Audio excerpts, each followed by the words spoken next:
Good morning, everybody. Welcome to the channel. I'm Brian Lusk. We're getting right into a whole bunch of things that are going on right off the bat. And let me tell you, there's so much going on that over the last several days, it's been just insane. And let me tell you, I'm coming off of 9 days straight working with no breaks and lots of overtime. So it's just been so crazy at this point that I'm glad we can at least get in here and get you guys updated while I've got the chance. So let's go ahead and start off. By the way, thank you for joining us, Al, Ozzy, Lucille, Jerry. Always glad to have all of you here. It really makes the stream something special. So let's go ahead and get started with not Kursk, which is the big news, and I'll be talking about it in just a moment, Ozzy. But let's start off with something that happened a few days ago. This is Morozovsk airfield in the Rostov region of Russia.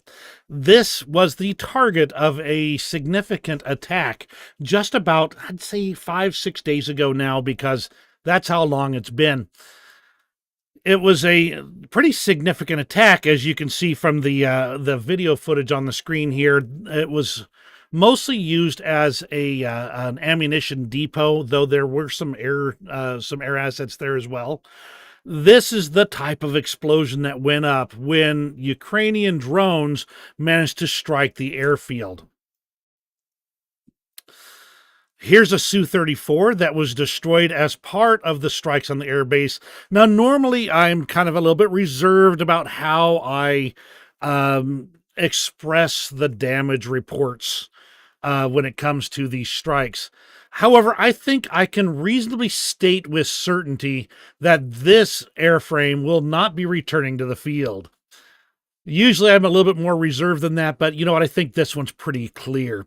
Lots of other close-ups of this Su-34 bomber that was taken out, and we can see that there was quite a bit of other destruction on the airfield. This is where the ammunition warehouses at the airbase were originally located, and you can see there's flattened and a little bit of rubble, not much left of that part of the facility. Here's some of the aerial satellite pictures of the total destruction of those warehouses and the Su-34. Now, Ukrainian intelligence did assess that 2 more Su-34s were also damaged due to debris, but the whole facility overall shows significant damages in varying degrees. And in the end, it's pretty clear that, at least for the time being, there will be no effective sorties taking place out of Morozovsk airfield over in Rostov region. Now let's start talking about the big news. And as Ozzy has already pointed out, Ukraine has been extremely tight-lipped about this. In fact, the information we have is coming from Russian sources primarily, with almost no commentary at all from Ukrainian sources, except commenting on Russian sources. So let's go ahead and dive into it. We are going to be talking about Kursk Oblast over here. Let me get my old drawn pictures on the screen stuff back up here. Graphics. There we go. So we are talking primarily about this region right in here, mostly focusing on this little nubby right here. So let's go ahead and bullseye this thing and start taking a look at what's going on over in the Kursk region. We'll start with the Institute for the Study of War. This is from the 6th, so this information is 2 days out of date, and I'll be talking about that as I kind of quickly read through it for you. Russian sources claim that Ukrainian forces conducted a series of cross-border raids into Kursk Oblast on August 6th, including armored vehicles, and saying that the footage included damaged and abandoned armored vehicles roughly 7 kilometers north of the international border. They also claim that these show Ukrainian vehicles, but the ISW couldn't confirm it at the time. Russian mill bloggers largely dismissed the supposed raids into Kursk Oblast, and as of that point, Ukrainian officials largely refused to comment on the raids. Now, this sounds almost like one of the Russian Legion type things initially, but as information has come further, It's far broader than that. In fact, even Vladimir Putin was forced to make a brief statement on the situation. Let me go ahead and bring that up for you here, and you'll need to read it just because of the nature of the material here. Number one, it's in Russian for one thing. So let's go ahead and get that pulled up here if I can. That one. All right, let's go ahead and play it. Начать придется с событий в Курской области. Как известно, киевский режим предпринял очередную масштабную провокацию, ведет неизбирательную стрельбу из разных видов оружия, в том числе ракетного, по гражданским зданиям, жилым домам, машинам скорой помощи.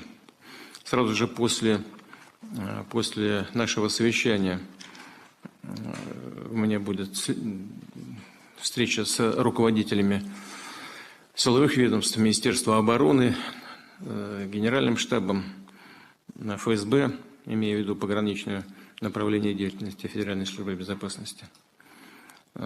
И заслушаю очередной доклад коллег по тому, что происходит в Курской области. Но хотел бы сказать, что по итогам моего разговора с исполняющим обязанности губернатора Курской области даны поручения ряду гражданских ведомств по оказанию необходимой помощи жителям области. И правительство тоже прошу заняться этим безотлагательно. Координировать эту работу на первом этапе прошу первого заместителя председателя правительства Российской Федерации Мантурова Дениса Валентиновича. Basically, it comes down to, he says there was an incursion into Kursk, and he's calling on the government to do something about it. Considering he's the head of the government, you would think he would be better informed at this point in time. But he did claim that the Ukrainians were indiscriminately shelling things and killing people in ambulances and the whole 9 yards. Typical Russian, I will call it Russian reporting and leave it at that. Even NASA data is showing that the actual Russian areas have been turned into a war zone. This is usually their fires detection system, their satellite systems here, showing areas where there's been significant fires going on. And you can see here, Sudza is a major focus of the operation so far. Now, I have been up to my eyeballs in analysis on this entire thing.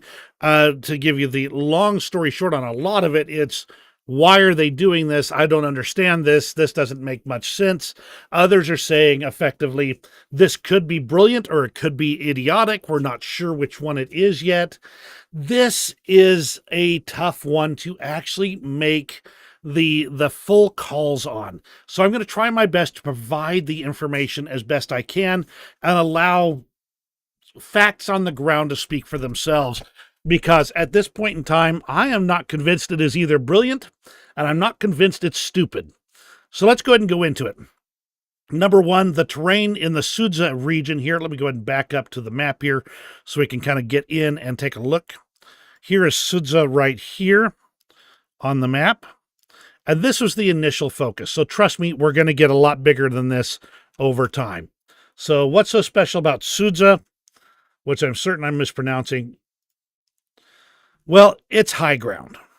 The town itself is actually in a bit of a valley, comparatively speaking. We're not talking huge elevation differences, but the area around the town is very much high ground in the area. So if they can control Sudza by controlling the ground around the city, they'll be able to really make Russia pay trying to get back into it. This is also near one of the primary rail lines that goes to Belgorod, which is a main logistics depot for Task Group North, the Russian task group in Kharkiv. And if they can keep direct fire control over that rail line, they can shut it down. Now, there are other rail lines that can resupply that area. This is just one of them. But still, this strains and crimps Russia's logistics in the region. In addition, there's a natural gas pipeline that flows to Hungary, the nation that has been causing so much of a thorn in Ukraine's side lately. And that pipeline that flows there has actually been shut off since basically the beginning of the war. However, by Ukraine taking control of that, they get some potential propaganda victories there. They also can threaten to blow up this pipeline to otherwise bring recalcitrant negotiators to the table. So a lot of possibilities there. Defensible terrain. This has also got some pre-made defensive structures. If Ukraine throws their weight into this region, it will be difficult to dislodge them. They'll be basically turning Russia's their effective methods of just mass attacking things. They're turning it on its head. They have now attacked into a soft underbelly of Russia, causing Russia's lines of communication, their supply lines, to be cut off or restricted. And now Russia's going to have to do something.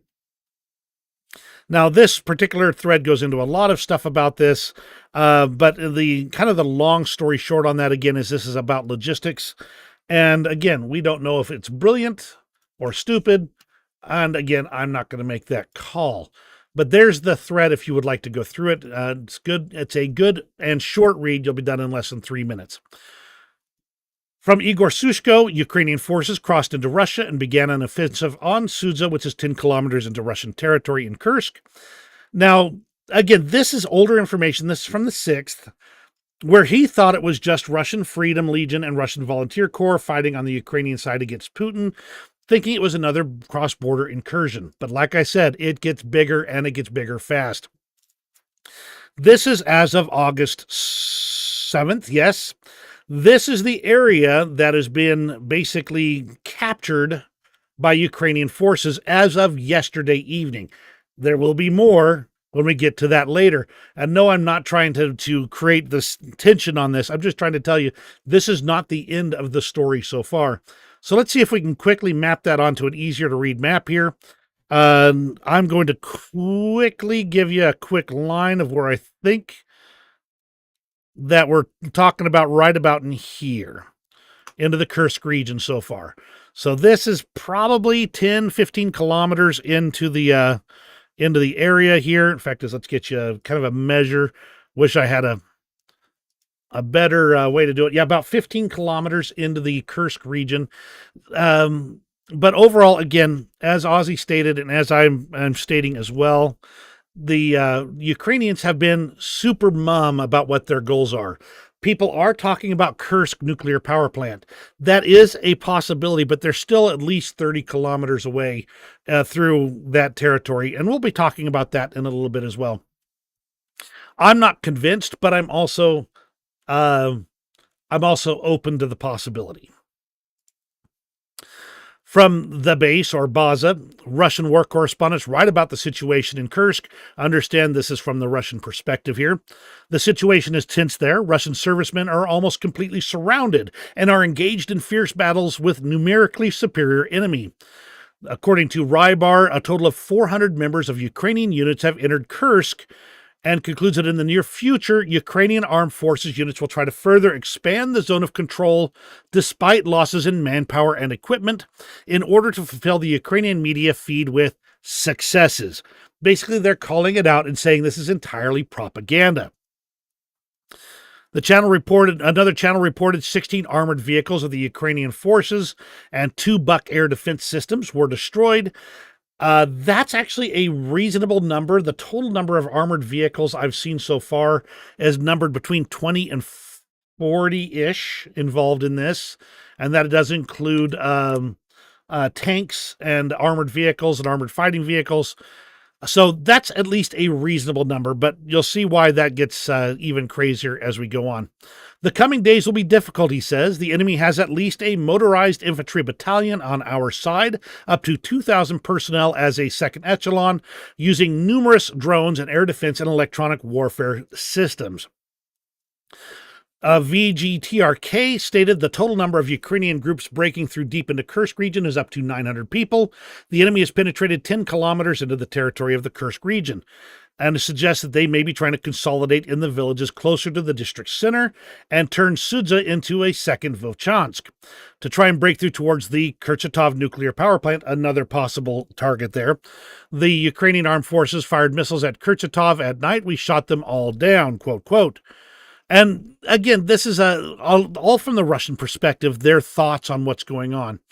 Another one says Yevgeny Podubny, who, by the way, ended up being injured severely during fighting in this area and ended up in the hospital. Initially reported dead, but turns out that the news of his death was greatly exaggerated, though my understanding is that the injuries are, shall we say, significant.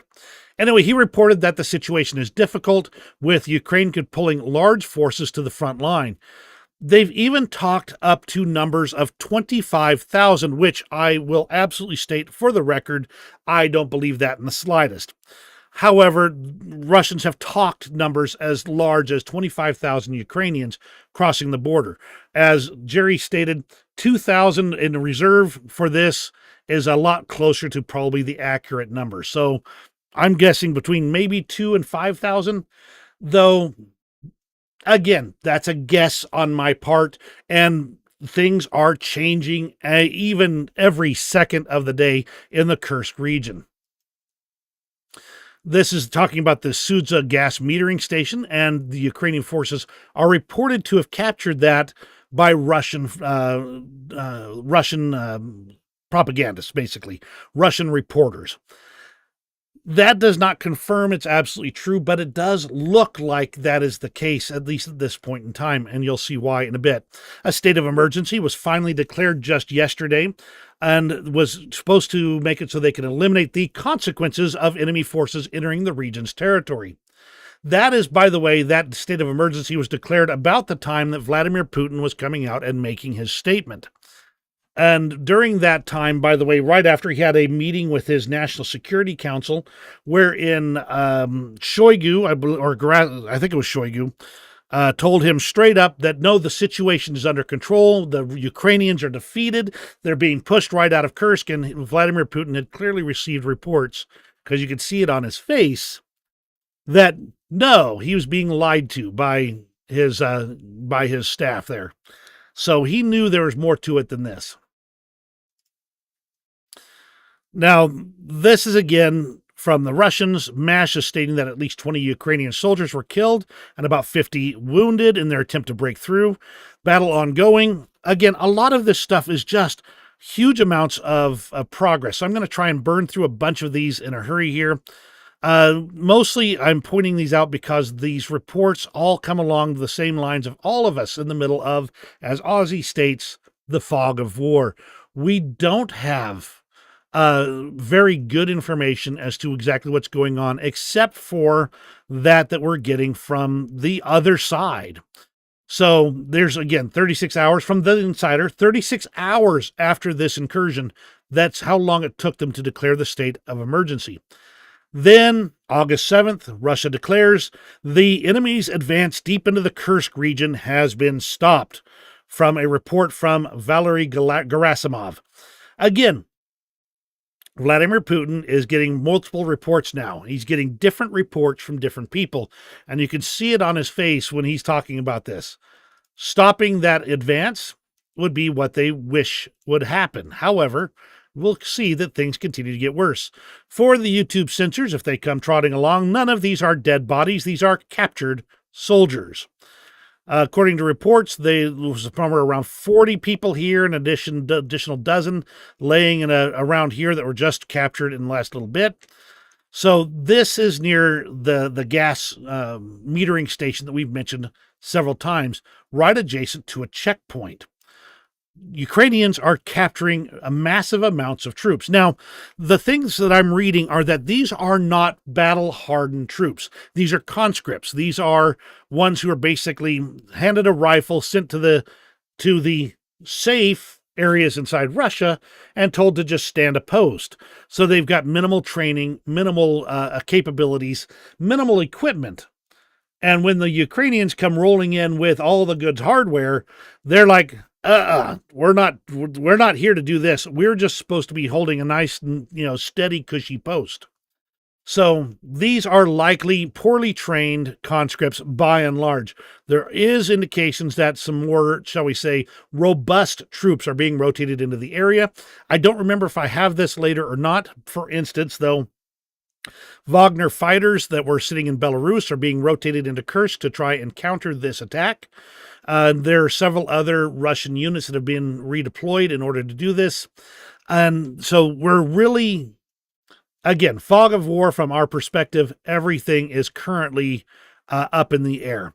This is the customs checkpoint that was destroyed as the result of the fighting. The reports are, though, that the Ukrainian forces did not provide any paperwork when they went through the checkpoint.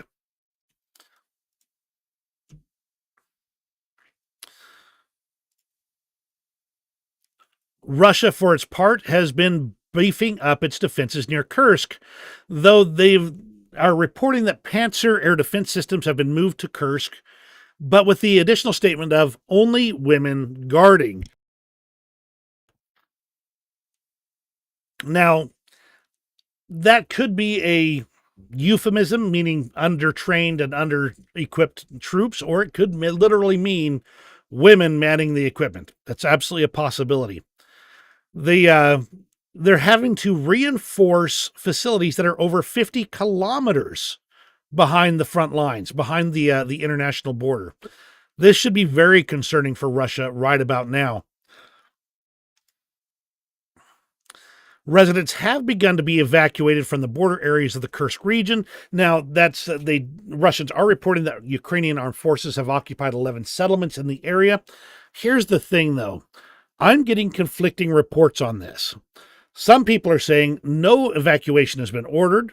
Others are saying, and I think I've got this later, that Ukrainian forces are the ones broadcasting the evacuation orders to the Russian people and having hacked or taken over their radio systems there.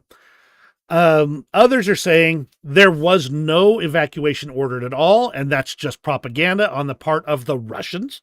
That's coming from the Russian citizens there, saying no evacuation has been ordered. So overall, we've got a whole mishmash of things. Either way, people are clearly evacuating that area, at least to a certain point. Russian civilians reported Ukrainian infantry marching through the streets of Lyubimovka in Kursk region. The soldiers are not even clearing houses as they advance. That's because they do not expect the Russians to have had any time to occupy those houses, meaning they are currently held by civilians. As he states, though, many Russian civilians opted not to even evacuate. This could be a combination of things happening too fast, the poor communication systems used by the Russians in this situation, and it could be that the Russian citizens know that they have nothing to fear from Ukrainian soldiers. I don't know. I'm speculating. But either way, the Ukrainians are just moving through the town, not spending time messing with the civilians. Igor Sushko reports that Ukrainian armed forces are only 30 miles, that'd be about 50 kilometers, from the Kursk nuclear power plant. 1 hour drive on the road with only one speed camera, so they got to slow down for that one camera there. Now, Russians have been storing missiles, drones, and other munitions here. The Russians use this vital nuclear plant as an arms depot, knowing that Ukraine's not going to attack it directly. They can't afford a nuclear conflagration right on their borders. Of course, somebody on the Ukrainian side had to get a little bit cheeky, declaring that, "Dear friends, through the clear delivery of press and letter correspondence to our heroic ZSU and the citizens of the Russian Federation who have escaped from the occupation regime, Ukrosta plans to open a branch at the address of Street Sovetska 12, Sudza, on the side of the largest branch of Russian Post. Doctors who need to quickly collect the scoop and song of the legacy of combat operations, the hour and date of opening of the branch will be announced later. Follow the news." I don't really believe that Ukraine's going to open a post office there in Sudza, but you know what? I've been wrong before, and it'd be hilarious if they did. Either way, the announcing it is a real bit of cheek there. There has been reports that F-16s have been utilized in this offensive into Russia's Kursk region. They have also reported several Ka-52 Alligator attack helicopters being shot down, amongst several other things. So from an aviation perspective, it's clear that Ukraine caught Russia with its pants down. Are F-16s being utilized in this fight? I'm just going to point out that the AIM-120 has a range that would allow it to fire entirely over Ukrainian territory and leave before it ever crossed the international border. So there could be a lot of things at work here. Are they directly inside the Russian international border? I suspect not, but their missiles sure can. Additional maps reporting the areas of control that the Ukrainians have taken over. This is one of the earlier maps from August 7th. I have some later ones coming up. You can kind of see the general area that we're expecting. I have seen other reports that Snogolsk over here is within Ukrainian control. We're keeping things as real as we can here. Information from Russian sources about activity in the Kursk region coming from Dmitry at War Translated. It is clearly not yet possible to contain the offensive, especially due to the abundance of Ukrainian air defense, which threatens Russians' drone and aircraft. So, again, we're looking at a very dynamic situation, which I'm going to try and get through here. Of course, over the radio in Belgorod, which is not part of this operation, the Ukrainian forces did manage to hack into the radio systems there and get a message broadcast to the citizens of Belgorod calling for them to leave the 30-kilometer border zone with Ukraine. This is a whole package situation here. A lot of things happening.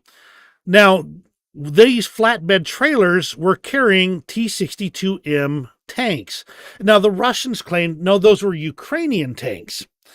And the Ukrainians, well, let me rephrase that. The open source intelligence crew took a much closer look.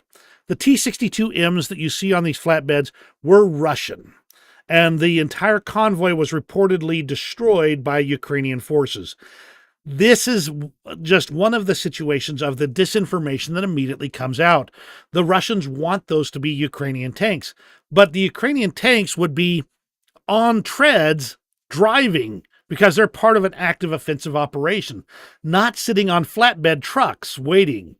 So therefore, it's pretty clear that these were Russian T-62M tanks, including the other markings and things like that that you can see on them. See, one more Ka-52, 2 T-62s, and up to 35 Russian POWs, several destroyed trucks. The overall progress was really intense. Now, here's where we get into, once again, the Russians' claims. The enemy losses in one day of hostilities amounted to 260.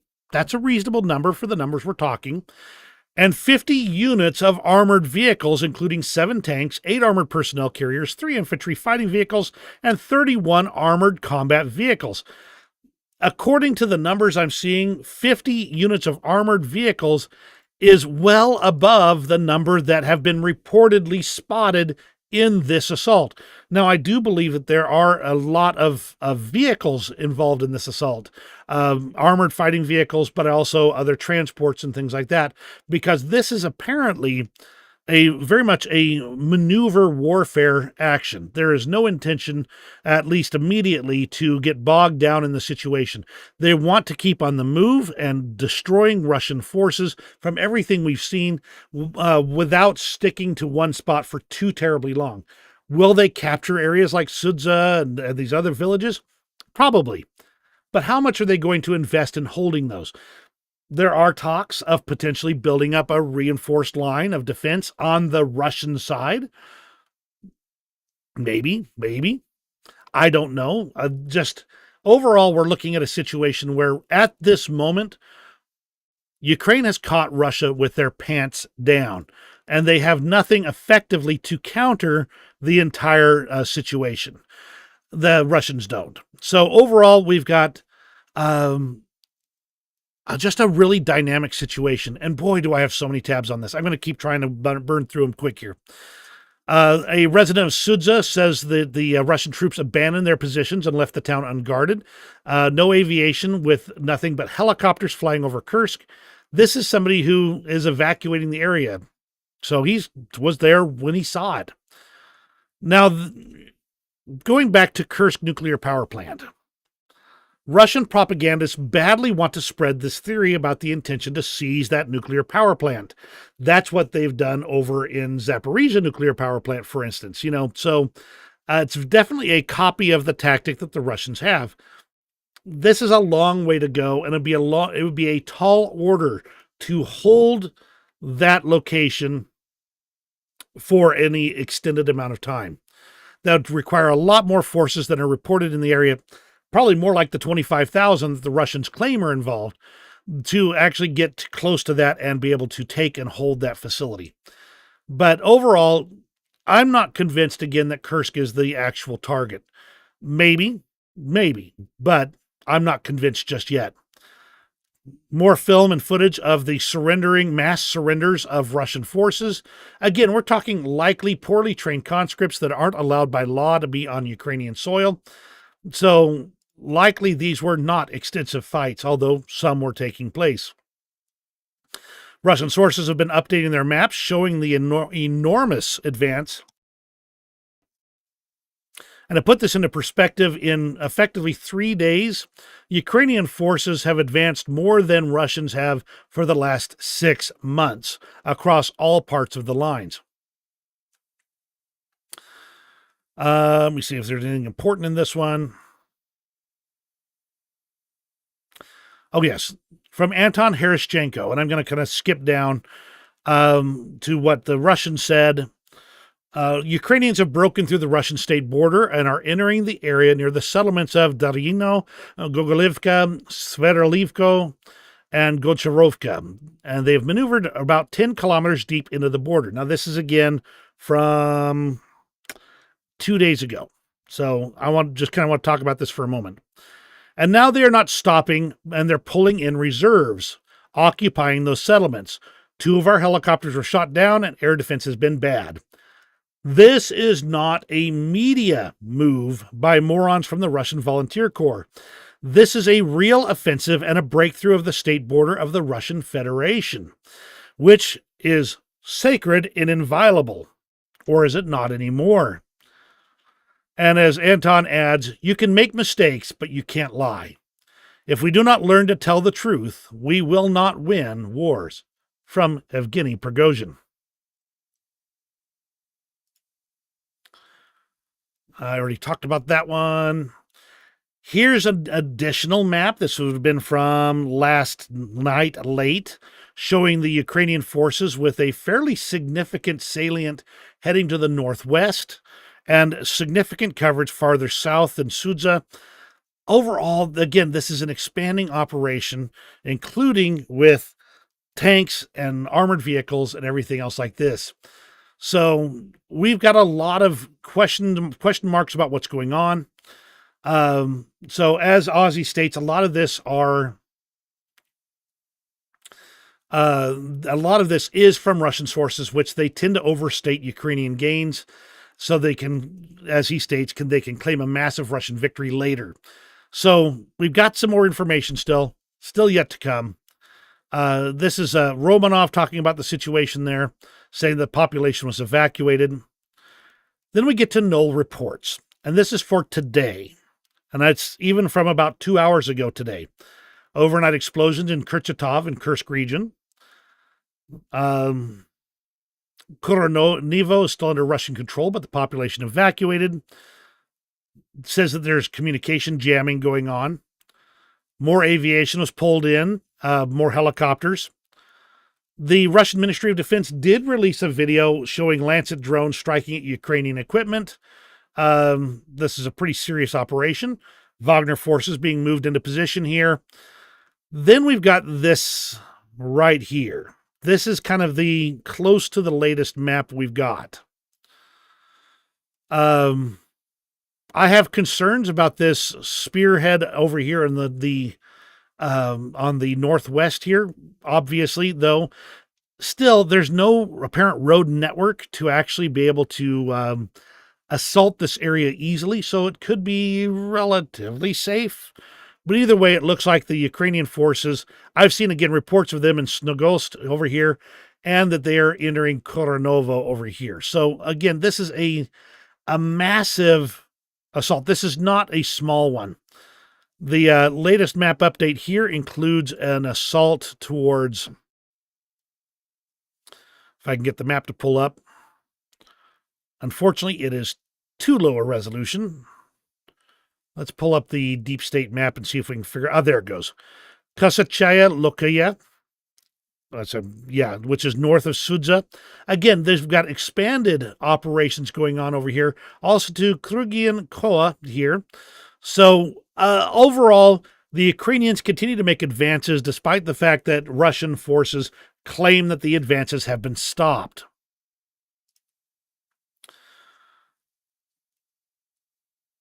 Then there was this other claim that of Ukrainian forces firing on the village of Ivnitsa.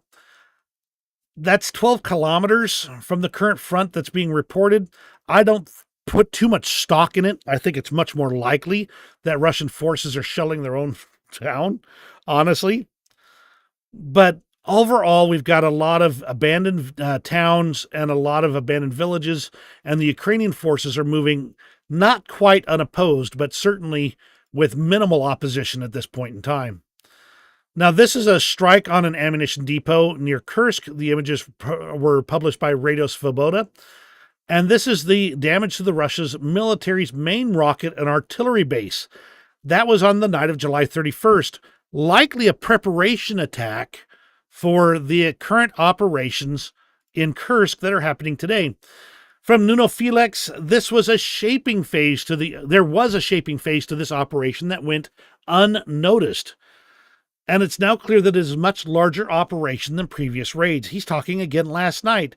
Systematic destruction of electrical infrastructure and communications network in that region for weeks. This is planned for. This is prepared for. This was not random chance. This is not a commander taking advantage of the situation. Now, again, speaking in the same vein as the ones who like to make huge claims, and then when they pull them back, they can say the Russians advanced in huge gains. Romanov claims that the next move will be towards the Krupets-Kurchatov line, though that is quite a long distance to be going. So I don't put any stock into this one. It just sounds like they're trying to talk up the opportunities they've got on that one.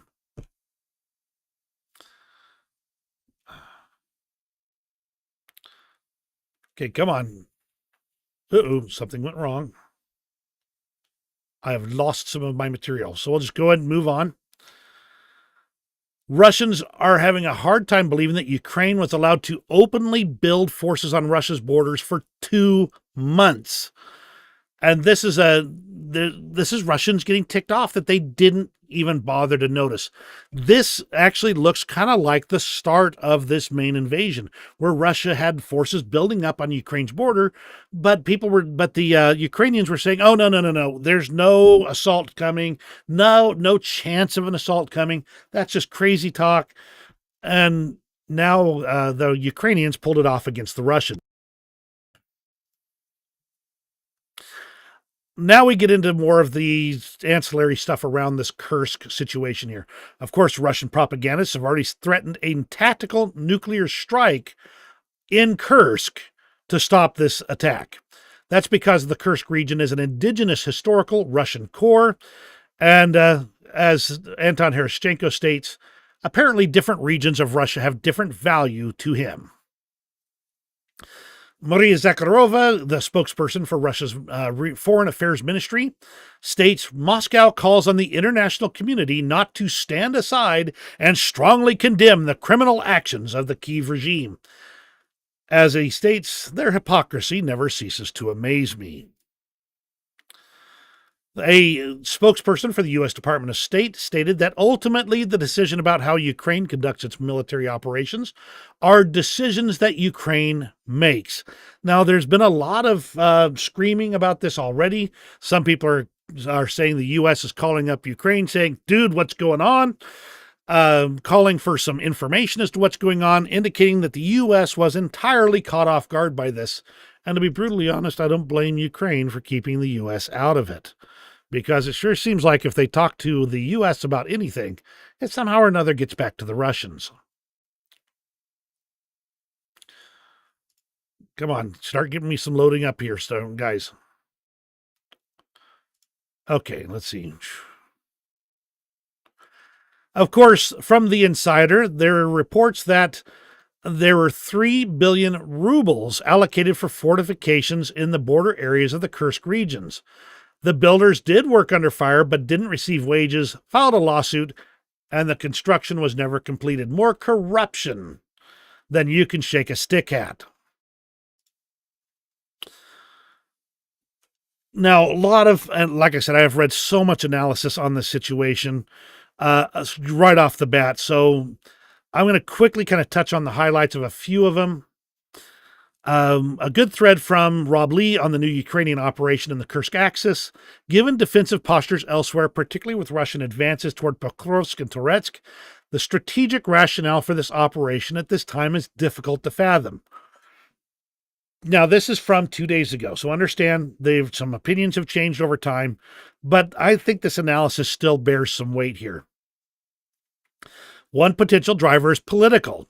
The government of Ukraine needs to shift momentum and strategic narrative and have directed this operation. Another driver is operational, to draw off Russian forces from Donbass to defend the Kursk axis. However, with Russian manpower advantages, they could probably cover both with limited impact. There's also the concern that this is an offensive operation which consumes more people and resources than defensive operations. The scope is unclear, still much more coming. So overall, we're looking at this situation. And he came back to it to his favor. He's had a couple of days to look at it. And he came up with a 23 post run here, which I'm not going to read all through, but I will give you guys the link here. Surprise is an important continuity in human competition and warfare. And it appears that the Ukrainians have surprised Russia and observers in the West with their latest operation. They have launched this significant cross-border operation that was thought to initially be a raid, which maybe limited Russia's response to it. There's at least 2 Ukrainian brigades involved so far. Then here's the real important piece here. These are both quality formations. It appears that unlike in the 2023 Southern Counteroffensive, where fresh, barely trained troops were used, Ukraine invested their best into this operation, which tells me at least that there was a great deal of thought and foresight into this. Why? The Ukrainians know. I don't. The Ukrainians have attacked with a highly mobile mechanized force. This is different to the Russian dismounted attacks into Kharkiv in recent months. A high level of mobility is essential to creating or exploiting gaps in enemy defenses and rapidly exploiting such opportunities. They brought air defense capability. At least 1 Russian air fighter and 2 helicopters have been claimed, and there's been limited reports of Russia being able to bring their aircraft forward into the area. There's been at least 2 axes of advance. And the biggest thing is that Ukraine has achieved surprise. I think the Russians believed that there was no chance at all that Ukraine would even try a full-on operation into Russian territory. Now, Tatarigami has been very critical of this operation so far, but at least their analysis, at least generally says, is calling the balls and the strikes. And I think the big thing here is, I still think this could be a serious mistake given the situation in Donbass. However, the situation can quickly change, proving me wrong. The key words here, proving me wrong. This is the mark of an analyst that is willing to take in new information and reevaluate depending on what happens. The stakes are very high. There is significant potential. The outcome is unclear. So the analysis over here by Tatarigami says that the number of POWs being captured is a big win for Ukraine because the more Russian soldiers that Ukraine holds, the better they can do at getting Ukrainian soldiers and citizens back from Russia. Russia is likely to use internal reserves located in Kursk, Moscow, Belgorod, Voronezh, and Rostov Oblast.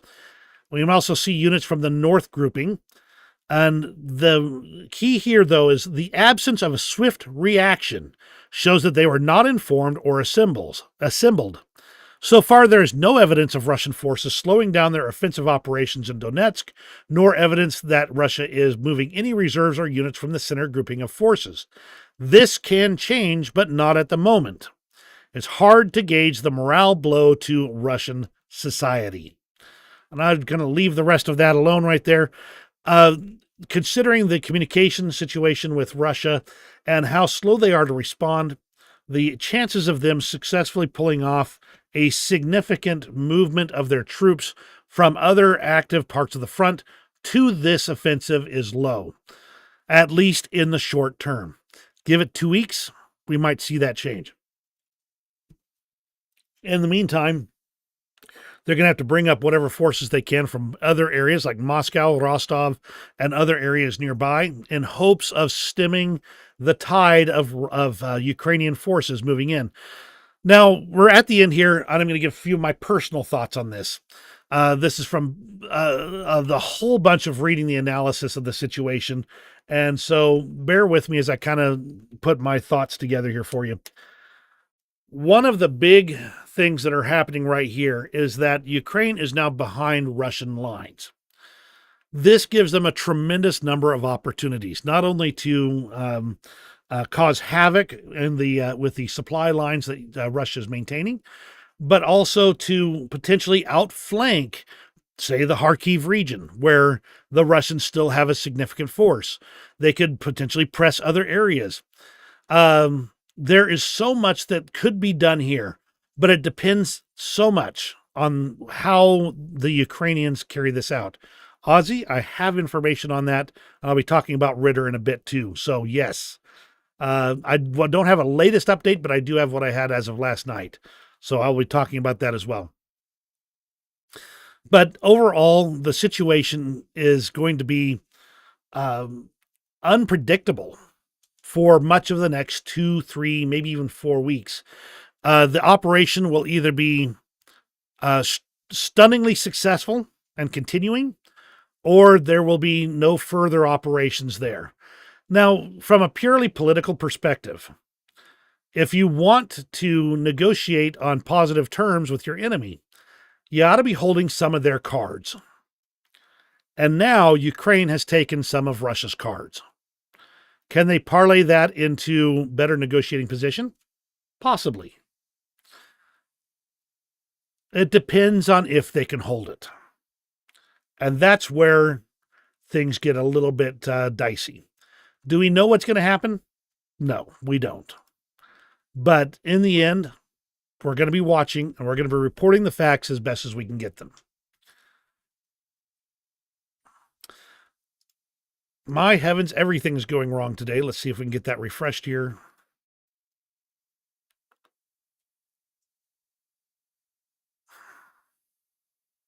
All right, I'm going to have to talk about this one from memory here. We're moving on to the railroads of Russia. The guy who heads up the Russian railroads is talking about things practically being on the verge of collapsing. So their staff was being basically said no more raises. They'll be working long hours for no extra pay, and et cetera like that. They've got a lot of stuff going on. Andrew Perpetua has seen a lot of the information on railroads, and he can sum it up for us. Putin signed a law that abolished the Russian Ministry of the Railway, which put it under the Ministry of Transportation. The Ministry of Transportation split the profitable parts of rail across several agencies, and the unprofitable parts are neglected and ignored. The agencies pretty much randomly split apart their roles and barely work together. No salary increases for workers, even under crazy inflation. Workers are mass quitting for all of the above reasons. And of course, he talked about how mad he was that the trains, don't have good food anymore, and now it's just microwave stuff, and it's just kind of it's not a good situation for Russian railroads. Do I expect the imminent collapse of the Russian railway system? No. But overall, the situation with the Russian railways is not going well. And there will be long-term consequences to that because Russian logistics rely nearly exclusively on railroads outside of the special military operation. All right, let's move over to news out of Ukraine. I'm going to be doing Ukraine, then Russia, international. Quickly touch on the front lines on the other areas, and then I'll go into Ritter for a bit before going into the interesting extras so you kind of know what to expect. We've already finished with Morozovsk, Kursk, and the railroad situation. Let's keep rolling. The Ukrainian F-16 armed with AMRAAM and Sidewinder missiles. This is from President Zelensky. This is the situation that says that those planes are there. They're in operation in Ukraine and operationally in use with some of the best American missiles that are available anywhere. The real air war in Ukraine begins now. On top of that, the Ukrainians conducted a special operation on the Russian-occupied Tundra Spit in the northern part of the Black Sea. Let me go ahead and pull up a map here for you.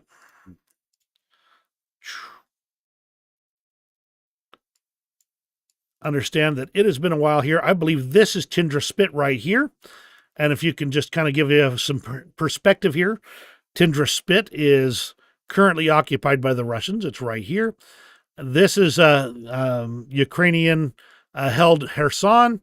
Here's Odessa over here. So this little spit gives Russians some options that they don't normally have. Well, the Ukrainians said they didn't like it all that much, so they went and did a raid. They destroyed armored vehicles, electronic warfare systems, and fortifications, and then disappeared into the night once again.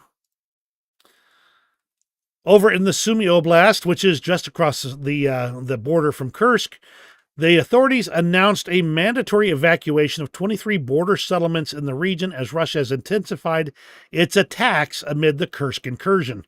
So Russia's responding with all the bombing they can over in Sumy in order to try and slow down Ukraine.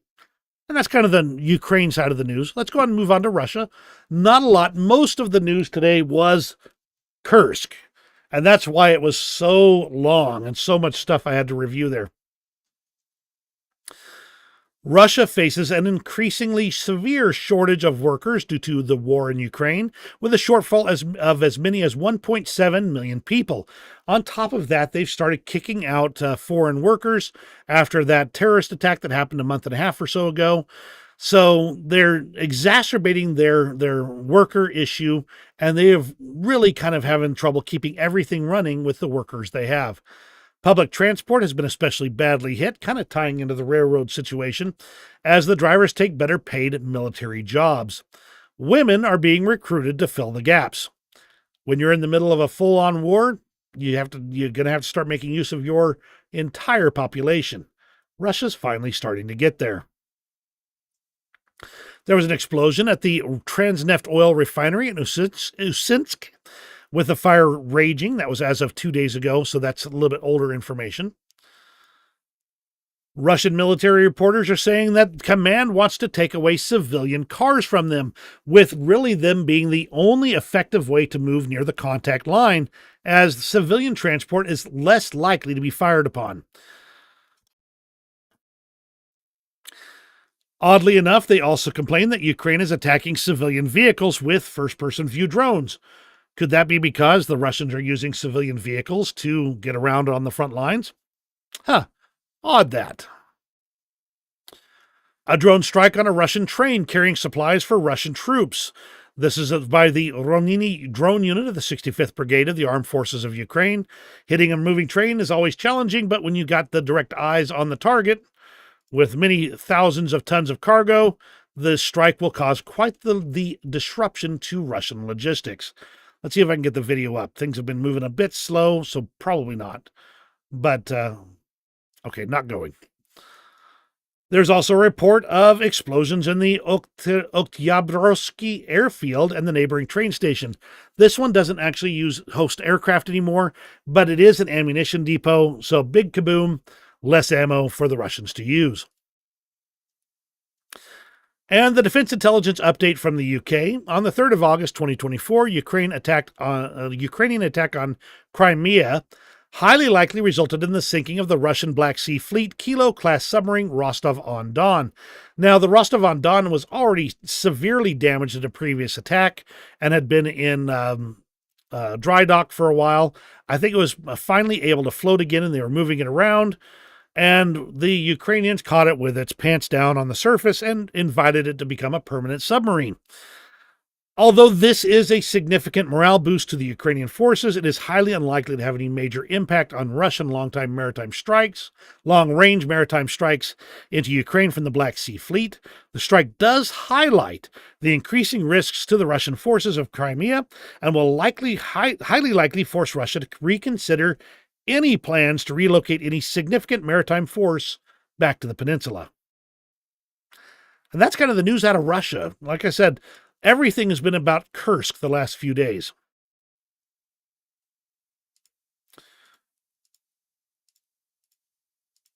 Back to you, do a refresh, see if that works. In the meantime, the NATO press service is showing Ukrainian pilots training to fly the F-16. As the pilot says in the video, so much work has been done to make this true. Now, so far, Ukraine has received only 6 F-16s. If they're using them over near Kursk, it means that they have already started bringing those vital assets right to the front to be able to use them. After a whole lot of the things that Ukraine's been doing down in Africa to try and cause more problems for Russian forces, Niger has finally ended diplomatic ties with Ukraine. No surprise, because Niger's on Russia's side these days and has already kicked the U.S. forces out of a drone base there. So overall, not a surprise that this is happening. European Commission spokesperson Peter Stano said on August 7th that Ukraine has the legal right to defend itself, including striking an aggressor on its territory. This is clearly in reference to the ongoing situation in the Kursk Oblast. It indicates that the European Commission is not going to be putting any brakes on Ukraine at all. If anybody's going to be doing it, it's going to be either Germany or the U.S.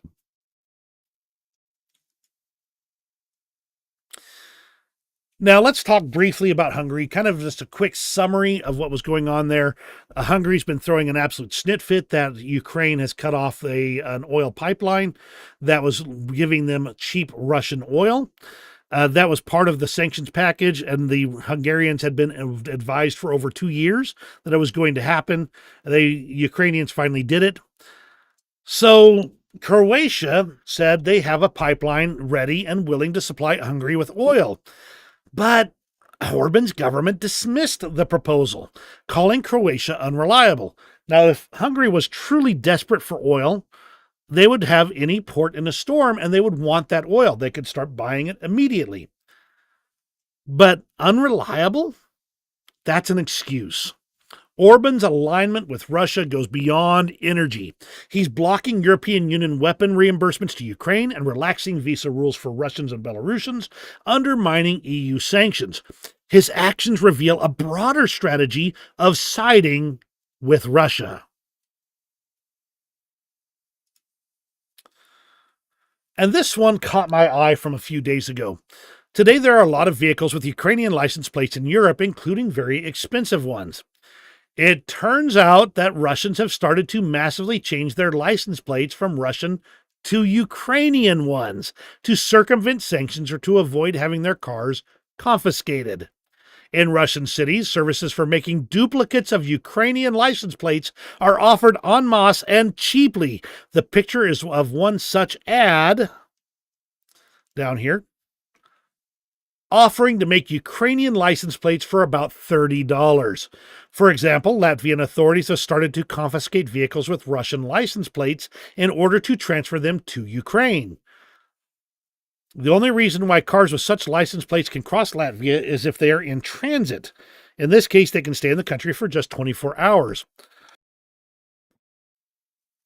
The following countries have banned these cars with Russian plates from entering the European Union. There's the list. And countries that will confiscate or fine with deportation cars with Russian plates are here. But the long story short is that Russia is faking Ukrainian plates so they can keep a hold of their cars in the European Union. Interesting how they would, shall we say, invest in their Ukrainian origin in order to avoid these sanctions. They'll do anything to get out of the consequences of their actions. All right, let's go ahead and move on to the front lines. Like I said, today is just kind of burning through things really fast here. As far as all of that stuff, we're already an hour in. Summary right here, we've got Russian forces doing general expansion near... Come on, computer, catch up.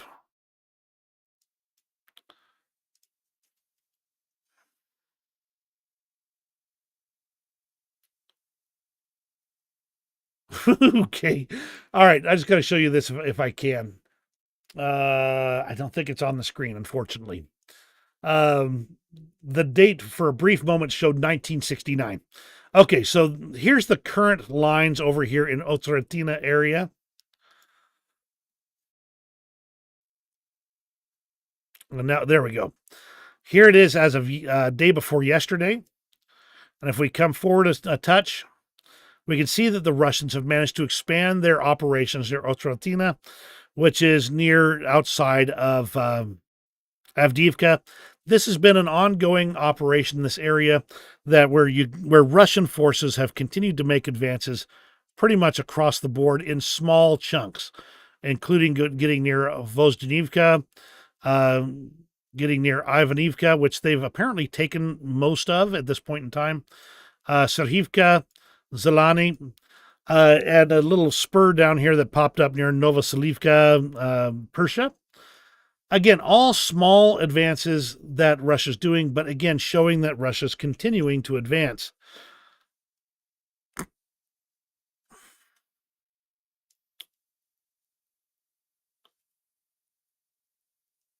Compare that to Chasiv Yar, if we can get the maps to update over here.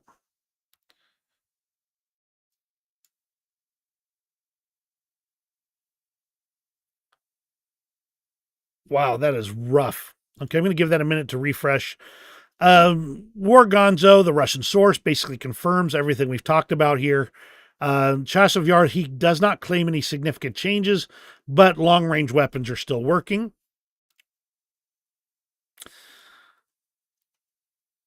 Kind of tapping through the situation in Kursk real fast. I'm just going to pass through it, though.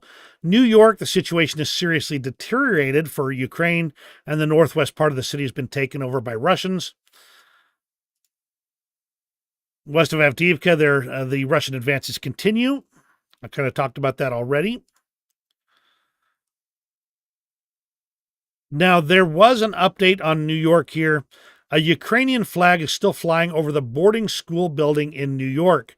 Contrary to earlier reports, Ukrainians seem to have regained some ground inside the heavily battled town. So this does indicate that the previous report of significant advances is not quite so dire as it initially looked. Okay, Chasiv Yar, here we go. Let's see if we can get this to do yesterday. Okay, this is yesterday's lines, today's lines. No change at all in the Chasiv Yar area, and it has been relatively static for some time, despite this being one of the key areas that Russia's been trying to do to really accomplish things in.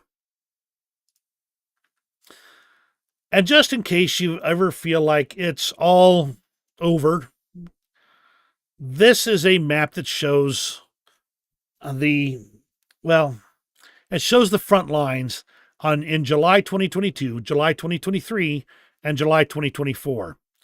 Red, being the greatest extent here, shows where Russia was in July of 2022. Green is 2023. You can see it's pretty much following that line right there.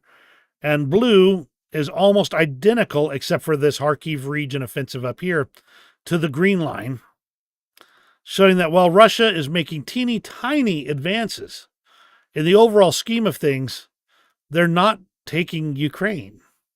not at any significant speed. Still, the little day-to-day always looks a bit disheartening when you're looking at it from the close-up lines on New York, Chasiv Yar, or any of the area outside of Avdiivka. But when you step back a little bit, the perspective changes just a touch.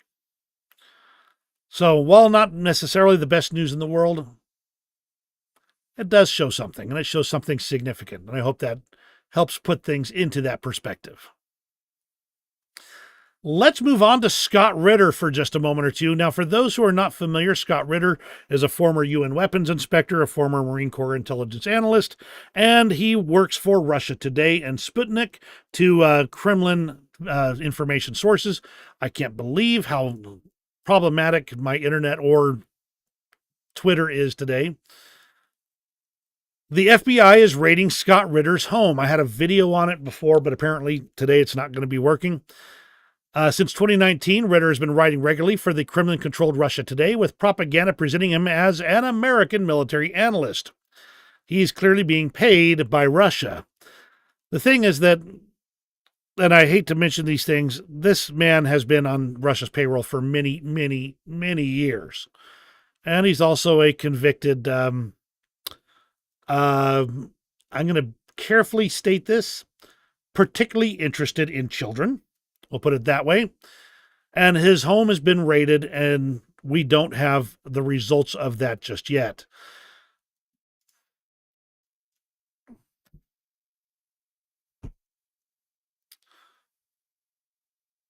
Dagnabbit, I had more on Ritter, but now I don't remember enough of it to talk about it extensively. All right. Well, if anything more comes out about Ritter, eventually we'll talk about it some more. But again, this is a man who was paid by Russia Today and Sputnik and has been very much against the war in Ukraine, as in against Ukraine fighting back effectively. So that is, and I think he even spoke at he definitely addressed the Russian troops over in Chechnya. And he's obviously just working for the Kremlin overall. And now his home in America is being raided as they look for the further evidence of him being a foreign agent. We'll see how that turns out.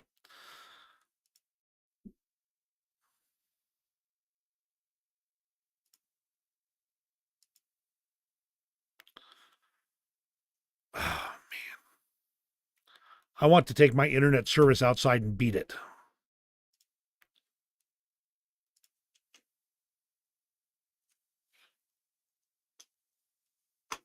There we go.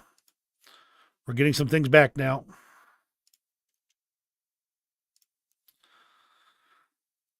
I don't think the video is going to play just because I think my internet's screwed up for today. Hopefully you're still seeing everything. It looks like the connection's still good. This video, if I could show it, shows a series of first-person view drones attacking Russian reconnaissance drones. Air-to-air combat by drone-on-drone action. There was about 7 of them in this one short video, showing that even you don't need an expensive air-to-air, surface-to-air missile to take out some of these drones. Sometimes the cheapest stuff still works. A new notice to airmen has been put out. Has been updated to cover the entirety of Lebanon. In short, UK operators have been asked to avoid Lebanese airspace. The situation in the Middle East is getting rather hot. Iran has already threatened revenge. The Hezbollah in Lebanon is working on scaling up their attacks on Israel. It's a bad situation overall, and it's going to get worse in the next few days. It's to the point, though, that even the U.S., who's staying outside of Israel primarily, they were attacked at their airbase in Iraq, at Al-Assad Air Base. 5 U.S. service members and 2 U.S. contractors were injured when 2 rockets hit the area, which would indicate a short-range attack, indicating likely partisan units operating in Iraq on behalf of Iran. So they're trying to draw us into this war. They're working really hard to do it. Vladimir Putin has said that a multipolar world has become a reality. And while the West tends to laugh it off to undermine this post-World War II global order, the Kremlin is openly waging a successful ideological war.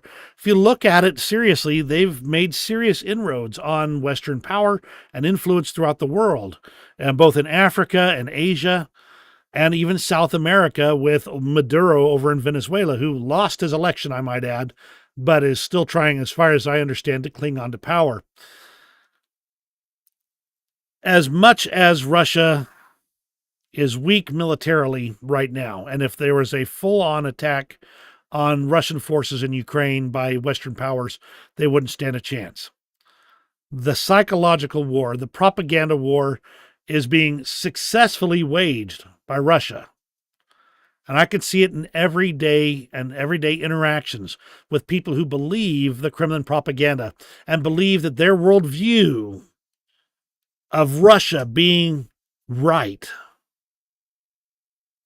they believe it fully because they are fully invested in the Russian propaganda.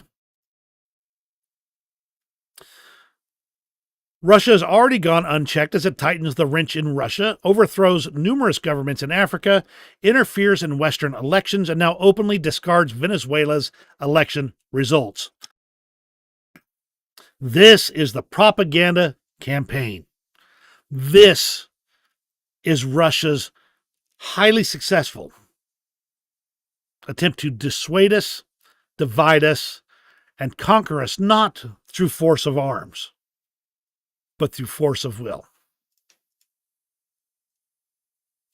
But there are still positives.